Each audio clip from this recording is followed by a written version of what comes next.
Hello, you're listening to the Polari podcast with me, Sophia Blackwell. And me, Paul Burston. And tonight we're going to be revisiting the June show at the Royal Vauxhall Tavern, where we had special guests Adele Anderson from Fascinating Aida and Cerys Evans. Paul, did you enjoy putting together this show? Yes, very much so, because they're both people that I have a strong relationship with. I met Adele, I think, in 1989, maybe even in 1988. And we just clicked straight away. And I didn't even know who Fascinating Aida were when I met her. I didn't know anything about her, who she was or what she did or anything. Just met her at a party and we just really connected. So, yes, and then Cerys, I've known for far less time, but still about 7 years or so. She turned up at a creative writing workshop that Karen MacLeod and I were running in Cardiff as part of that year's Polari tour. And she came to the workshop. She's originally from that part of the world, so we have that in common as well. But she was living in Brighton at the time, but she happened to be visiting family in South Wales, and so she came to the workshop. And she was really fantastic. Because at the workshops, you always invite one person to take part in the evening event. And of the people that attended that particular workshop, she was the standout person. So, and we've been working together ever since. She's appeared at Polari in various places and doing various things, whether extracts from her one-woman show or poetry, which is what she did at the RVT. And with Adele Anderson, Adele actually produced and read something on the night for the first time that was partly about her journey as a trans woman and to have surgery, and I found it a really compelling piece of writing. She mentioned in the intro that you, among other people, had been asking her to write a memoir for a while. What do you think is potentially might happen from this piece of writing, or do you think that's all we're getting? Because I was fascinated. You know, the reason why I was telling Adele she should write a memoir is that when she first read at Polari, she read at Polari before she performed at Polari in Heaven as a singer, because she did that as well, where she read a piece. It wasn't as intimate and revealing a piece as the piece she did at RVT, but it was a piece about her journey, and it was about how she had trained to be, to host humanist weddings, to be the celebrant, or whatever the name they have, people that conduct the ceremonies for humanist weddings. And she read this piece out, and she'd sent it to me in advance for me to check on it, and I came back to her saying, because she'd asked me if I would ghostwrite her memoir for her. She'd already approached me about this, and I said I would be happy to. I was finishing the novel that became The Closer I Get at the time, so I couldn't take it on at the time. And then she sent me this piece, and then she read it at South Bank, and I said, why are you doing? What? You don't need a ghostwriter, just write it. So she started writing it, I think. And then when she turned up at Heaven, the night she turned up at Heaven to sing at Polari in Heaven, she said, "Can I have a quiet word, darling?" And she took me aside and she said, "I've decided not to write the memoir, but when I go, all my diaries will be left for you." No responsibility there, then. That's a hell of a legacy. Just imagining what that's going to be like. I can never tell with Adele whether she's joking or not, because she is such a funny person, and I'm not sure how serious that was or how much that was just a kind of little gag. But you know, it's no secret that she's had several lengthy periods in hospital the last couple of years. She's been ill she had cancer, and then she had some complications. And so when someone says that to you, part of your brain's thinking, is she planning not to be around for very long or something? And of course, she's such a survivor. I mean, she's just had her birthday and went on top of an aeroplane. You know, when you're strapped on top, just standing on the top of the plane. No, I didn't know you could do that. It was either in or jump out, so I didn't know you had a choice as to whether you could be inside it or not. No, you're actually on top of the plane or on the wing. I mean, why anybody would want to do this is beyond my comprehension. I absolutely hate heights. I'll happily do other things that people may think are daring, like I've dived with great white sharks, I've done various things that are potentially dangerous, but I have a real thing about heights. So the fact that she did this, I thought was pretty admirable.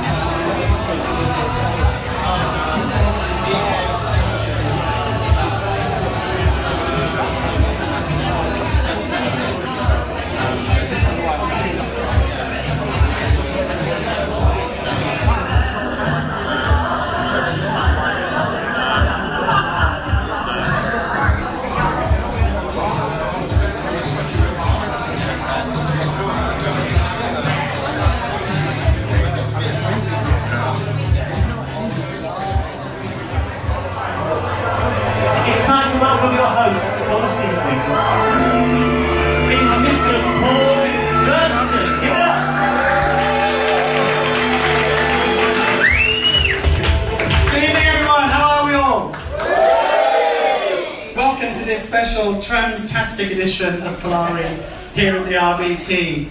My name is Paul Burston, I'm an author and journalist, and I've been running Polari since 2007. For those who don't know, Polari is a live showcase for LGBTQ+ literary talent. We also run 2 book prizes for established and emerging writers. We also tour regularly, and it was actually while we were on tour that we met our first performer tonight. We were in Cardiff, very close to where I grew up, and a lady called Cerys Evans attended a creative writing workshop that was run by myself and Karen McLeod, who was sitting just there in the yellow. Here, give it up for Karen, everyone. She's a fabulous writing coach.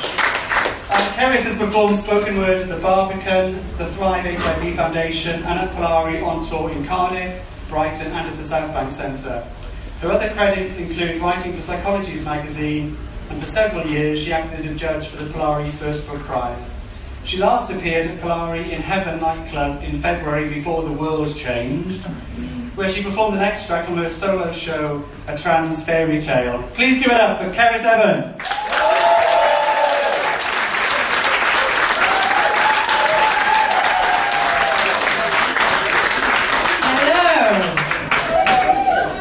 Say it's just really nice to get out of the house, so thanks so much for having me. So this first poem I originally performed for International Women's Day. So let me ask you a question. Am I woman enough for you? I ask because in trying to untangle the many layers of my selfhood, I often forget the question. I guess you could say that I'm a bit of a late bloomer. At 17, when most girls were trying to figure out how they feel the world, I was just trying to figure out how I feel high heels, which to me was my world. My life started with a practice, a do-over. There's a whole period of time that falls between the cracks, but the word trans means to go across.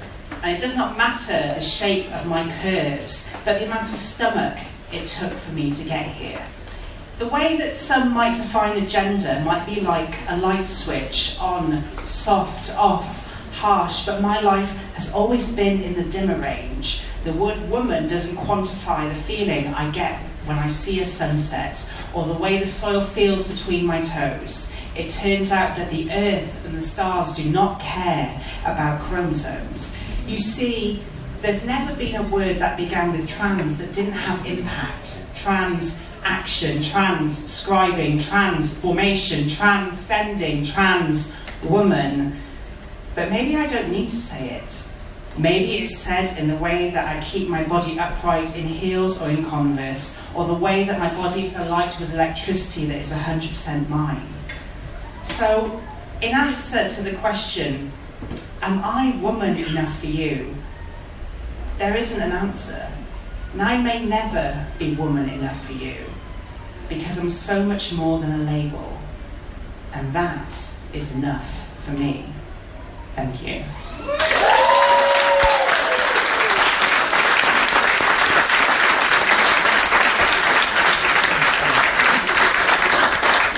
I normally do that poem first because there's always sort of some anxiety around it. When I start the poem with "Am I woman enough for you?" I'm always scared someone's going to shout "No!" So one of the things that I've really missed from sort of the way the world is at the moment is being able to touch people. So this next poem is kind of dedicated to anyone who sort of feels like they're missing out on touch recently. If you should be the first to flirt, don't.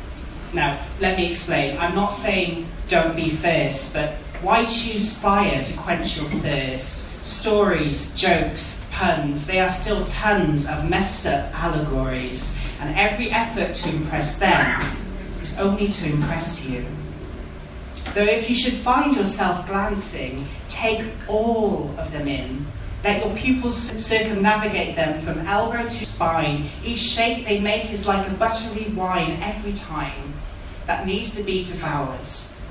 Devoured and savoured, not guzzled. When they see you looking, be found, hold your ground. It is only through staring can they see the whites of your eyes. And if you should find yourself laughing, Holler like a monkey. Let them know how much life your lungs can hold. So forget all that you've been told. In a world that is sinking, they want to know that you're not afraid to jump in cannonball. After all, they want to hear your voice above all others. Your laugh is like a fire. It catches quickly and ignites the room with desire. There's a reason why they call it Tinder. And if you should find yourself reaching for touch, touch first. Don't sit around and wonder whether you are naive to believe in kindness. Remove your own self-blindness. But don't touch to grab, touch to play. A rose is beautiful, but the moment we try to pick it, it starts to die. So try to see each cell beyond its label. Allow each neuron, each tissue and nerve ending you caress to come up with its own identity. Their body is casting off the shackles they had previously known, just like you. And if you should find yourself kissing, taste every fibre. Each breath has its own meaning, a connection that goes beyond thought and feeling. Allow your lips to move in the shape of the words you dare not speak. If you press softly enough, you might just find what makes them weak.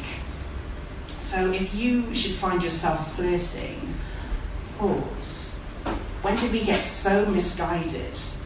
Why are you looking for answers when there's never been a question? Your body has so much language in it already. Don't talk when you've just discovered air for the first time. Find yourself first. The words will follow. Thank you.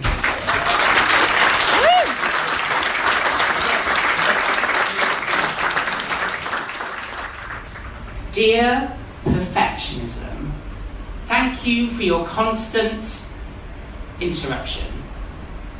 Without you, how could I ever know I was doing a bad job? Or lazy? Or worthless? Dear perfectionism, you are the looming shadow I could almost call friend. I can always count on you to drain the joy like blood from an artery, and just like Dracula, I've somehow fallen into the spell that you are somehow good for me. Dear perfectionism, I've never known a family heirloom quite like you, passed from wrinkled hand to a baby's grip. I could see you when I was criticised for only getting 95%, or my inability to catch a football. I've heard you uttered from the bitter, twisted lips of those who'd say how much better I'd feel with a makeover. But without you, how can I get others to like me? Dear perfectionism, when the whole world burns from nuclear radiation and all of humanity is nothing but ash, I can still find you scuttering in the mud amongst all the other cockroaches. And it's funny how all the paths of destruction always lead back to you.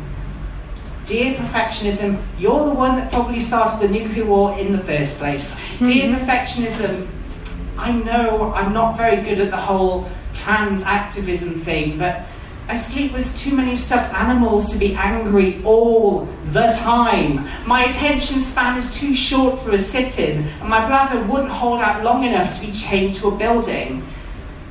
But the biggest fight I face each day is with you, and I'll probably never win. But if I could figure you out, then maybe I'll figure everything else out too. Dear perfectionism, there isn't a day that goes by where anxiety isn't a heavy weight on my lungs. Why I wonder whether today will be the day where demons feast on my mind, and yes, you are one of them. But to hold my spine straight in a world that tries to force it down is not bravery. I'm just a workaholic. Dear perfectionism, there is more to life than being perfect. Sometimes it is only through the worst prophecies coming true that I can realise that maybe I like imperfection. Show me a scar and I will show you a story more beautiful than words can ever tell. And speaking of words, I'll use a double negative in a sentence if I want to. Ain't no one gonna tell me any different. Dear perfectionism, the heart is a muscle. And every time I turn my back on seeking you out, it's like I'm running a marathon attached to a ventilator. But still, I do it because I want to live and to laugh and to feel beautiful. Dear perfectionism, I am beautiful. I've been beautiful since the day I was born, but it's not the beauty that you would define. It's the love that you get when you look at a flower. It may never cover Vogue, but it will pollinate the earth faster than words ever could tell. With words and with letters. Dear perfectionism, thank you for listening. You are proof that there is still good within this world. Because if I'd never found you, I never would have gone looking for me. Thank you.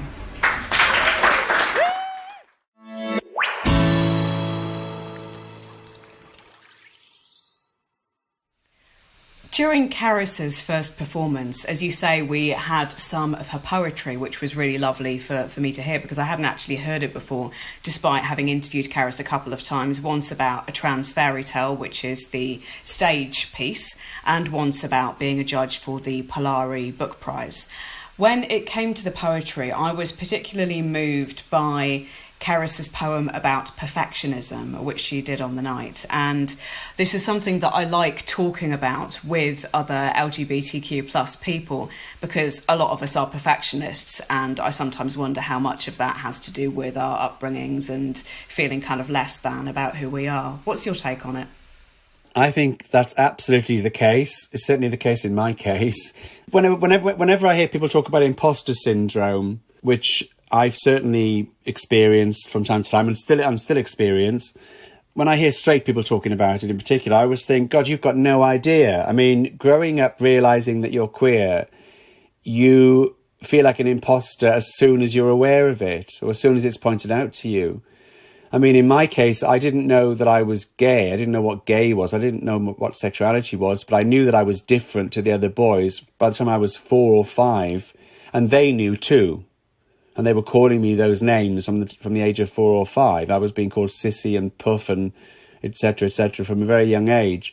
So you learn to be an imposter because you learn to basically present yourself in a way that's going to make your life livable, and you try and pass yourself off like everyone else. So you sort of study everyone else and try and imitate the way that they behave and copy the way they behave and try and fit in. At least I did for a while.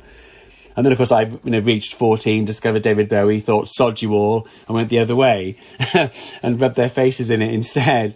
But I do think that stays with you, that perfectionism, because there's always that underlying sense that you're somehow not good enough because you've let people down, my family's expectations of me were let down by my disclosing that I was gay. There's no question about that. The fact that we've moved on and things are great, we have a very good relationship now, and I don't harbour any ill will about it or anything. It was just a product of the time and their circumstances and their experience. They didn't know any gay people. But at the time, it was very hurtful because I thought I was the good son. I was the boy who went to college, the first in my family to go to college. I was very studious. I worked hard. I was good to my mum. I never caused them any bother or any trouble. And suddenly I was, seen as being this person causing all this grief because I'd come out as gay. And not just come out as gay, but come out as gay publicly because I was getting arrested on demonstrations and my face was appearing on news broadcasts and in newspapers, usually with railings around me and handcuffs on my wrists and police. And so for my mum, it was quite difficult because she'd go into work at the hospital. She was a nurse on the night shift, and she'd go into work and all the other nurses would say, oh, I saw your Paul on the telly last night. So there was no getting away from it for her, which is tough on your parents. So I think that perfectionism, that urge to be, it stays with you because you want to kind of make up for something that you feel you didn't deliver.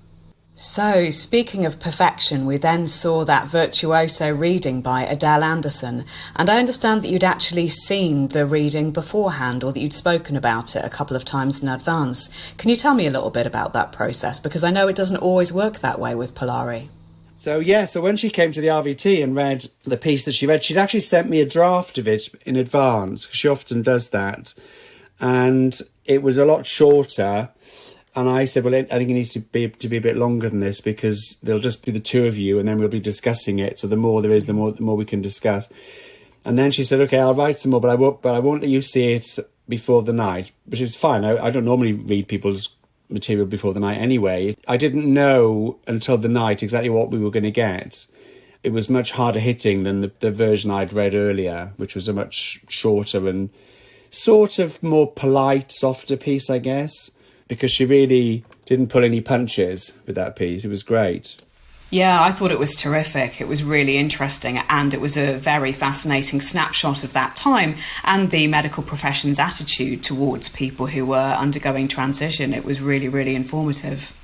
Well, the person that actually introduced Adele and I was a film producer called Christine Clark, who was still working now. But when I met Chris through my friend Vaughan, who I used to live with years ago, who was the first friend who got ill and led to me becoming an AIDS activist and so on. Chris was a friend of Vaughan's.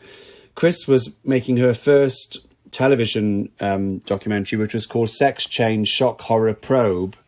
And it was a sort of parody of the way that the media handled what was then called transsexuality.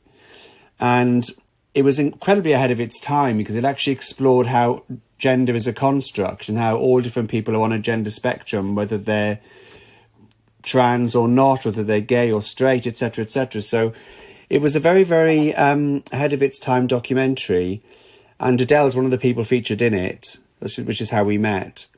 But at the time, the main sort of image was the one that Adele mentioned on stage at the RVT, which was Julia, the documentary about Julia. There was an episode called George Becomes Julia or something like that, and it was very, very prurient. There was a very prurient edge to it. I had a lot of respect for Julia, and it was in many ways pretty groundbreaking television, because it was the first time that most people in the UK got a glimpse of what it was like to live as a trans woman and the challenges that involved, especially when you see her first going to try and persuade the doctors that she needs to have hormone therapy and she needs to have surgeries. Julia Grant, this is, who's no longer with us, sadly, but she was a trailblazer in many ways. And there was basically her. There was Tula, who was the supermodel, who had appeared in a James Bond movie, did ad for Smirnoff, and then was outed by the News of the World, and then became an activist and took the government to the European Court of Human Rights for her right to marry the man she was in love with, and was refused. But she started that whole ball rolling, Tula. Caroline Cossey is her real name. She's fantastic, really amazing woman. So they were really the kind of, it was Julia, Caroline, and then I met Adele in real life, and then through Adele I met Caroline Cossey, I met Faye Presto, the magician, and I met this whole kind of group of trans women back in the late 80s, early 90s, at a time when they weren't as visible as they are now. Some of the discussions were the same. Some of the hostilities and rows and prejudices were the same, but it was a very different landscape. People who called themselves transsexuals, who we'd now call trans, were very, very distinct from people who cross-dressed or would call themselves in those days transvestites. They were very, very different groups of people who didn't really see themselves as part of the same community. It was a very different world. It was much more separated and fragmented. So most of the trans women I knew were part of the gay community. They were friends with gay men on the whole, and in most cases had lived at some point in their lives as gay men, as Adele did, which she talked about as well. So there was a sort of shared experience, commonality thing going on. So I think that was part of what the bond was about. Adele Anderson is a singer with the comedy trio Fascinating Aida and has also appeared in various films and TV programmes. I'd never seen Adele read from her own writing before, and so it was really eye-opening to hear about this experience that Adele had while undergoing transition, and also about how that point in her life led her to start the beginnings of a creative career. So here is the incomparable Adele Anderson on stage at the RVT. Please welcome the legendary Adele Anderson.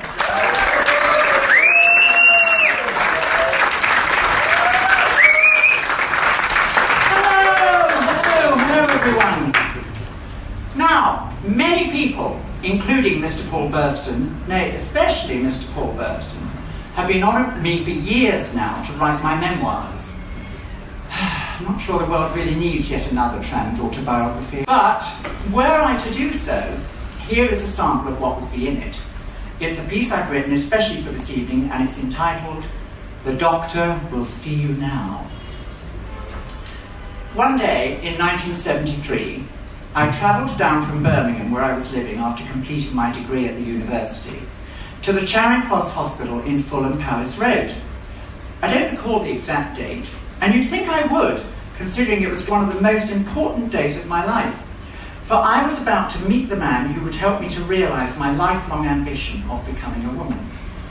I was there to see not the surgeons who would ultimately effect the transformation, but the psychiatrist who would assess my suitability for surgery, the now infamous Dr. John Randall. He was a psychotherapist at the Gender Identity Clinic, and nobody got surgery without his say-so. I knew how important it was to make a good impression, and thought I knew exactly what to say. I was ushered in to see the great man.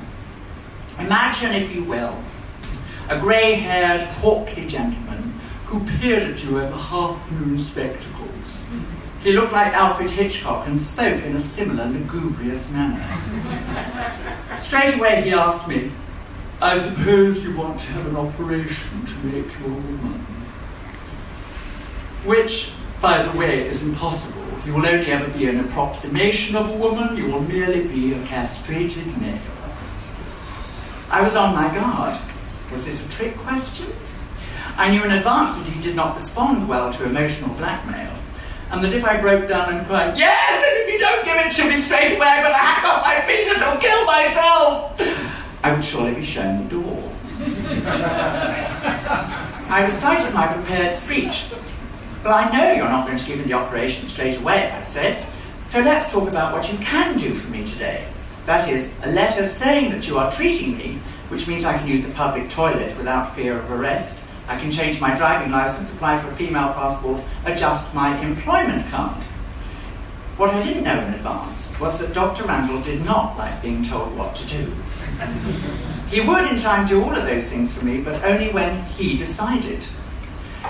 Meanwhile, I was congratulating myself on having got this far. I'd wanted to be female since I was 3, but it wasn't until I'd finished my education, left home, tried being a gay male and confirmed it wasn't for me, that I got down to the long and arduous task of transitioning. There was no self-identification in the 1970s. If you wanted to change sex, you had to do it officially. Notice I use the phrase "to change sex." Even though we attended the Gender Identity Clinic, we were known as transsexuals, a term I'm still happy to use to describe myself today, although it is now frowned upon. Call me old-fashioned. As I said, in order to change your documentation, you needed that letter from Dr. Randall to do it. And to see Dr. Randall, you needed a letter of referral from your GP. By the time I saw Dr. Randall, I was already taking estrogen, which I had obtained by subterfuge. I knew a few trans girls in Birmingham. Indeed, I dated one of them, thinking that might be enough, before concluding that I didn't want to be with her, I wanted to be her. She wasn't very pleased. They pointed me towards a sympathetic doctor who didn't ask questions. So I got dressed up, put on a wig, went to see him and asked for a repeat prescription. And he gave it to me. After a few months, when I felt ready, I asked him to write to Charing Cross Hospital, and he did. From then on, every 3 months, I travelled down to London to see Dr. Randall. The Birmingham girls had told me that I could expect to see him for a year or 18 months, after which he would refer me for surgery when I would have to wait another year, because that's how long the surgery waiting list was. I mentally prepared myself for the wait. Alas, that timeline would prove to be way off. I soon learned that the good doctor had rules which one had to obey. He believed in stealth, i.e. that to effect a truly successful transition, one should be able to pass so convincingly in your new role that nobody would ever suspect that you'd not been born into it. Looking back, it was a lot easier to pass back then because there were so few of us around that we attracted very little attention. Nowadays, days, Mumsnet would have the public believe that trans women lurk around every corner waiting to leap out from behind the bushes and frighten their horses. The general public now know the telltale signs to look for, which has sometimes backfired spectacularly when cisgendered women of a masculine appearance have been challenged in their own spaces. However, bypassing, Dr. Randall meant that a trans woman should only wear skirts and have a traditionally female job, such as a nurse or a secretary. If you worked as a lorry driver or an engineer, you were advised to change profession. I was an executive officer in the civil service with staff under me whom I had to manage. My managerial tone, when I speak to Dr. Randall, offended him. I was being confrontational and therefore too masculine. Similarly, the fact that I wore jeans to our consultations was a black mark against me. Luckily, I was not married, or I would have had to get divorced before he would even consider treating me. And at least I didn't do a Julia Grant, who made a famous BBC documentary about her transition, and have breast implants without his permission, or I would have been cast into outer darkness. 1 year turned into 2. I moved to London, and 2 years turned into 3. And each time I returned home from my quarterly consultation, I would be plunged into a deep depression after having yet again not been offered surgery. Finally, I could stand it no longer and plucked up the courage to ask him straight out, "Why won't you put me forward for surgery?" His answer astounded me. "Well, you don't really want it, do you?" When I inquired what on earth had given him that idea, he referred me to our very first meeting. "I asked you if you wanted to have an operation and you said no." And he exploded with rage, but I held myself in check. "No, I didn't say I didn't want it. I said I knew you wouldn't give it to me straight away. That's not the same thing at all." Having sorted that out, I assumed he would apologise and put me forward there and then, but no. I had to wait until my next appointment 3 months later before he finally gave me the green light. I was slightly worried that I hadn't had a confirmation letter from the hospital. So on the morning of my admission, I rang them, only to be told that because of an emergency with a cancer patient, my surgery was postponed for a month. "We sent you a telegram yesterday to let you know," they told me. Turned out they sent it to my old address in Birmingham, where I had lived for years. As you can imagine, I was distraught. This 1 month leave I had booked coincided with my leaving one civil service department and moving to another. And I couldn't go back to the first one because my job had already been filled, and I couldn't start the new one and then take a month off after a month. Also, thinking I'd be in hospital, I'd spend all my salary. Luckily, HR were extremely understanding. They arranged another month off and a grant tied me over. In the event, it all worked out rather well for me. I used the first month to take part in a play reading at the Roundhouse. I wasn't in the business at the time, but I knew people who were. Somebody dropped out, I stepped in and had a marvellous time. The month passed, and on the 5th of July 1978, I entered hospital. And after a few days of blood tests and enemas, on the 10th, I had the surgery which heralded the beginning of my new life. This date is seared into my memory, and I celebrate it every year. Like the Queen, I have 2 birthdays. It all went according to plan, with no complications, which can, alas, happen all too often. There were 2 other trans women in the ward with me who were in there for corrective surgery. Dr. Randall came to visit me. His verdict? "It's too early to see if it's been a success. I'd like to know your reaction in 2 months' time." I told him it was a success, and I thought my vagina was beautiful. He pulled a face and said, "Beauty is hardly a word I would use. I would associate with that part of the body." Later, once he realised it had been a success according to his standards, he put me forward for all sorts of other surgeries I might want, including breast implants and jaw contouring. I took him up on some of them because I figured that, well, by then he owed me. His strangest suggestion was a leg shortening operation, as he considered me to be tall for a girl. I note that he never suggested such an operation to another of his patients, Caroline Cossey, also known as Tula the model, who is 6 feet tall, or 1.83 metres for all you young things out there. I'm nearly 3 inches shorter than her, and most of my height is in my body and head, So I would look very strange indeed with little legs waddling away. I'm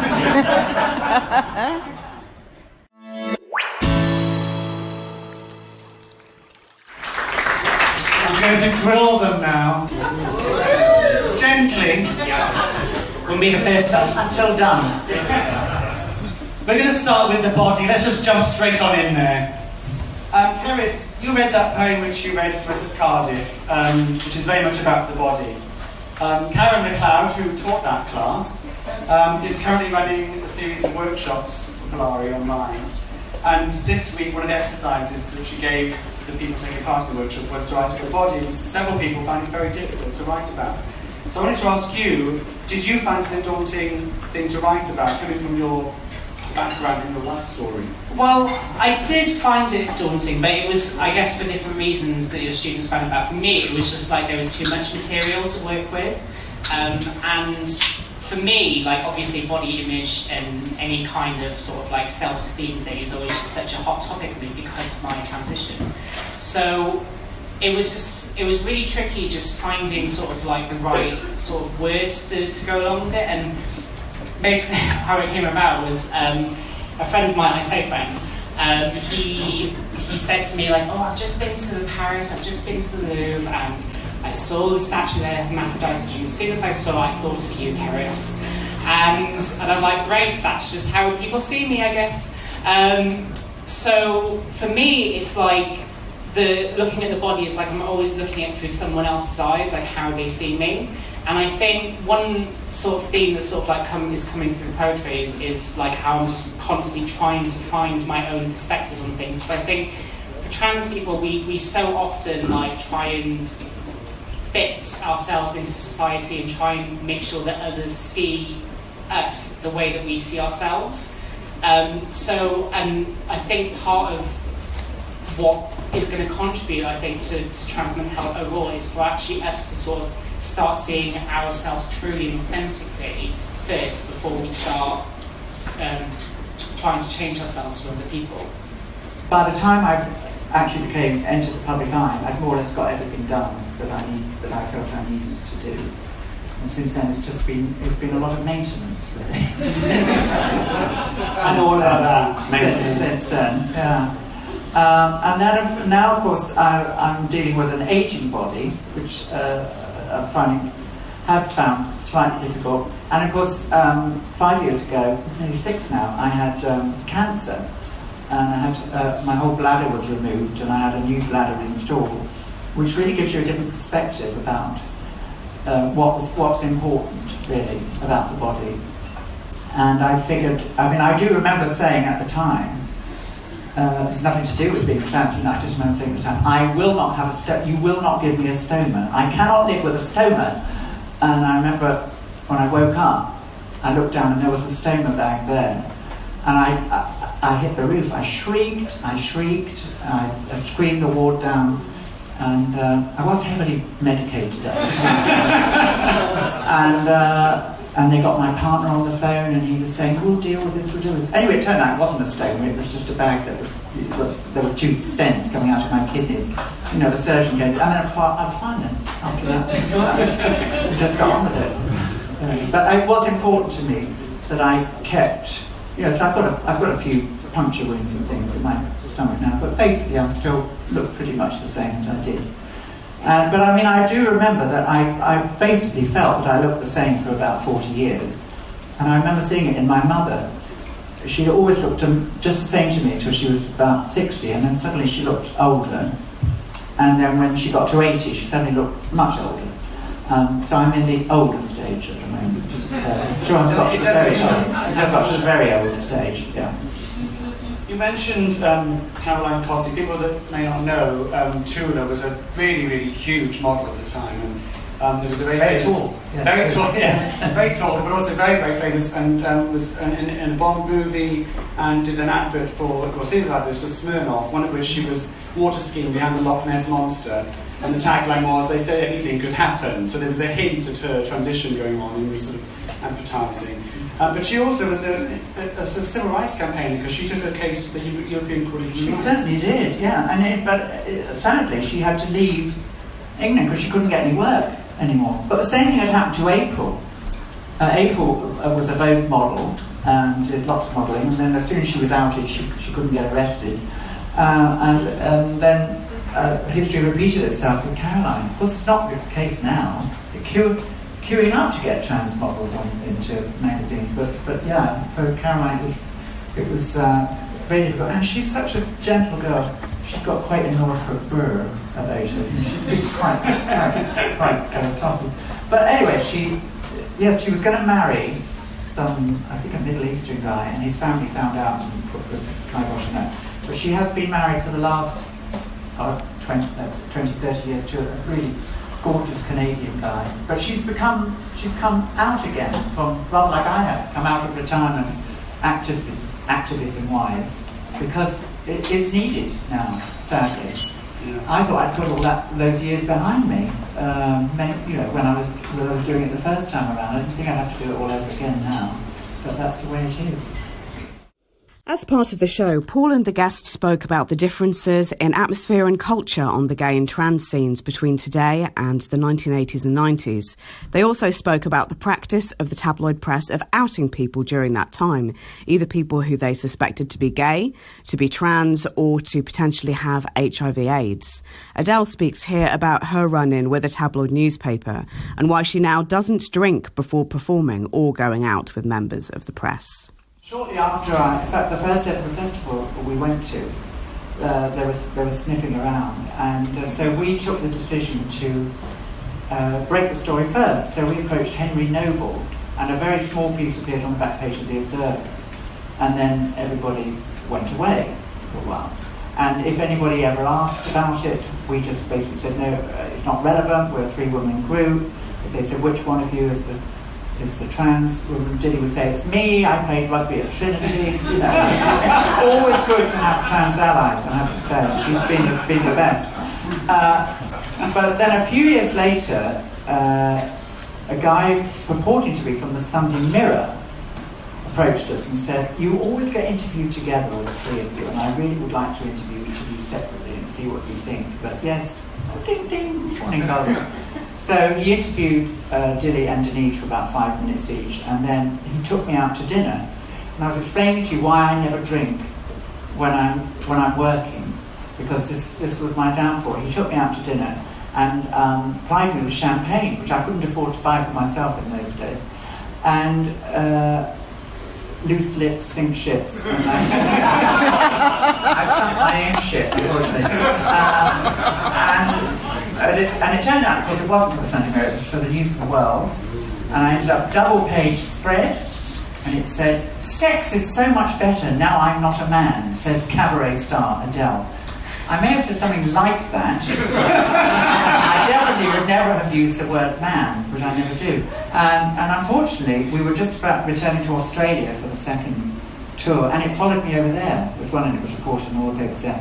And I have to say that the other girls were not best pleased with me. Now I look back on it now, and it seems... I mean, basically what I said was, the first time we'd gone to Australia, I found Australian men very appealing and basically shagged my way around Australia. Which is quite a mild thing to say now, but back then it seemed really quite shocking, and I got into trouble for it. So I try now, I never drink, and I always think twice now and speak once. Was it hard on a personal level? Was it hard? Was it sort of being exposed like that, not through your consent? It must have been quite invasive. Oh yeah, I mean the first time, that first year at the Edinburgh Festival was the first year that we debuted the song Doesn't Matter If You Sing Out of Tune As Long As You're German, which if any of you have seen our show know, basically is a spoof of Kurt Weill and Bob Fosse rolled into one, and we do amazing things on chairs, and I sing in a very low voice like that. And one of the critics had written, she could easily convince me that she's a slinky transvestite in a Berlin bar. Well, actually, that's quite a compliment. I've done it. But of course, I thought, oh God, he's outing me, and then I went into a complete funk about it. Now I don't really give a toss, you know. Because the ridiculous thing is that everybody knows, and but now then of course they forgot, because we didn't talk about it for so long. When I started singing the song Prisoner of Gender in First Aid Guide, Aida persuaded me it was time to address the issue after, about 30 years. People were saying, why is she singing that song? And they said, because she's a trans woman. No. They'd just forgotten, or they never knew, Although it's all there on Google.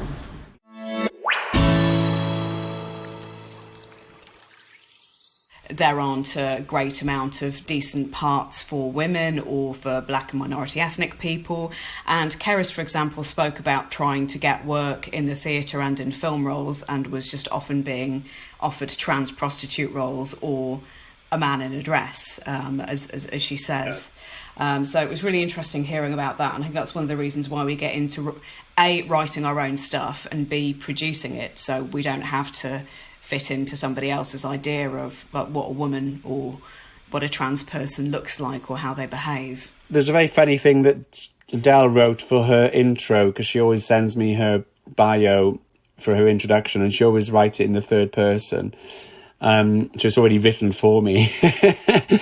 And yeah, it's very good. And she wrote in it, that as well as being a singer, she's appeared works as an actor and has appeared in many television productions, often playing a trans woman, a role for which she is eminently qualified, which I thought was a great way of putting it, because she has often been given those parts. But then the other question then is, far better that it goes to a trans person than somebody else, because that whole discussion, which is very relatively recent, from the documentary Disclosure, which is all about trans people on screen and who should play these characters or not, and what impact that has on the culture. Cerys, what is your take on the trans actors, trans roles thing? Well, for me, it's like, I think, in principle, if the world was ideal, everyone should be able to play everyone's roles. But in an ideal world, Piers Morgan wouldn't exist, so there's that.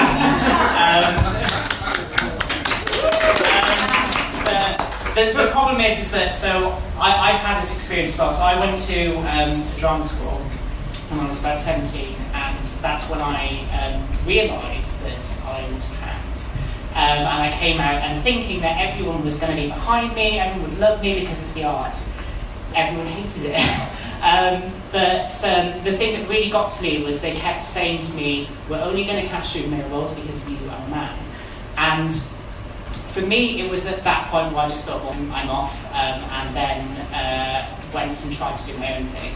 Funny enough, I went to uni, thought, well, I'm never going to make it in the arts, so I thought I'll try and do nursing, which my parents always tried to get me into. And then I got into my third year and realised that I was terrible at it. So I tried to go back into the acting thing, and I'll never forget the first actors meeting I went to. Someone just said to me, "Oh, you've got a very interesting face," and I was like, "Oh, hello to you too." After sort of this meeting, I got offered in 1 week. I got offered 3 auditions, all of them for trans prostitutes. Trans sex workers, which in itself is fine, but these kind of like the general tone of it was that it was kind of like they didn't really care. In fact, one of them, it said it could be trans, but to be honest, it could just be a man in a dress. I actually emailed them and I said, well, I'm not going to be taking this any further, and I don't think any self-respecting trans person would, and they just. But for me, it's always been that I think because of that experience, because of thinking that's how people see us, and for me, I just feel like trans people should be playing trans roles, because unless they can start offering trans people, cis roles, I don't think things will change. So I think we have to get into this point where we at least start seeing more and more trans people, and we are now. But I think we have to do it in a way until it becomes normalising. Well, I do hope you enjoyed that episode of the Polari podcast, recorded live at the RVT with Cerys Evans and Adele Anderson. We'll be back fairly soon. After a bit of a spate of putting up shows from earlier in the year, we will be returning in early October or late September, depending on how productive we are, with a look at the preview for this year's Polari Prize, where we'll be visiting and revisiting interviews, discussions and extracts with some of the writers who were shortlisted, including Mohsin Zaidi, Golnoush Noor and potentially some of the live readings from the September RVT show, which Paul will be hosting as always. If you like the show, do give us a nice positive rating on whichever platform you use to listen to your podcasts. If you know folks who don't really feel that comfortable with podcast formats, we're now trying to diversify where we post. So you can actually listen to our episodes on YouTube now. All of the back episodes are up, all 7 of them so far, which is really exciting. And I'm also looking to embed them into Twitter just for additional ease of use. But in the meantime, you can find the podcast on Google Podcasts, on Spotify and on SoundCloud. So hopefully that should be enough for the time being. We'll be back with you very soon, and thank you very much for listening.